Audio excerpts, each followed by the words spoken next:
Avril 2008. Vladimir Poutine arrive à Bucarest en Roumanie pour assister au premier sommet OTAN-Russie. En principe, le sommet de la détente. Mais c'est là que tout a commencé à mal tourner pour le président russe.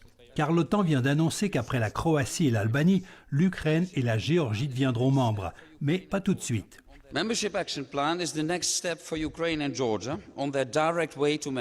C'en est trop pour Vladimir Poutine. Il est de mauvaise humeur, mais il se retient. Alors que George W. Bush, lui, est visiblement joyeux. Pourtant, le président russe lui a déjà dit « George, vous devez comprendre que l'Ukraine n'est même pas un vrai pays ». L'apparition d'un bloc puissant à nos frontières sera considérée en Russie comme une menace directe contre notre sécurité.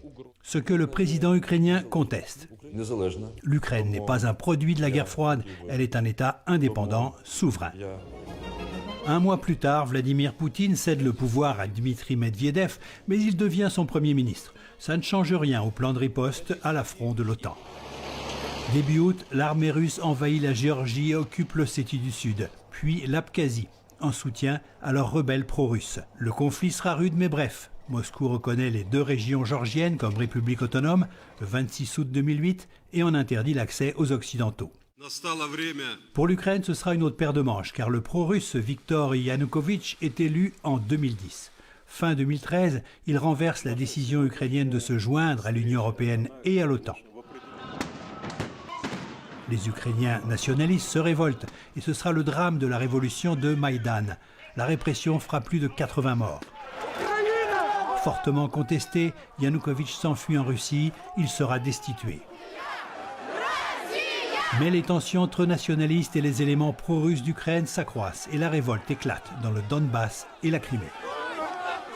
La Crimée est surtout peuplée par des Russes qui, sur la foi d'un référendum unilatéral largement remporté, réclament l'adhésion à la Russie. L'occupation se fera par des petits hommes verts, des soldats sans aucune marque d'appartenance, et l'annexion suivra, sans aucun combat, ratifiée par le président Poutine le 3 mars 2014. Dans le Donbass, les séparatistes pro-russes et l'armée ukrainienne se battront jusqu'à maintenant, faisant 14 000 victimes. L'Occident réagit par des sanctions.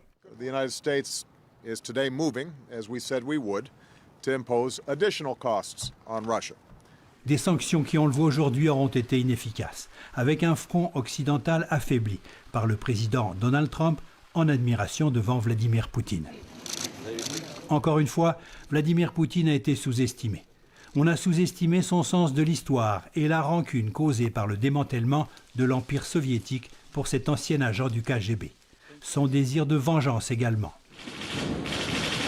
On a rapporté qu'Angela Merkel, qu'il connaissait bien, a dit de lui qu'il avait perdu contact avec la réalité et qu'il vivait dans son monde.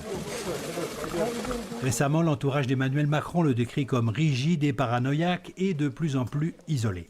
Il ne serait plus le même que celui qu'il a rencontré en 2019.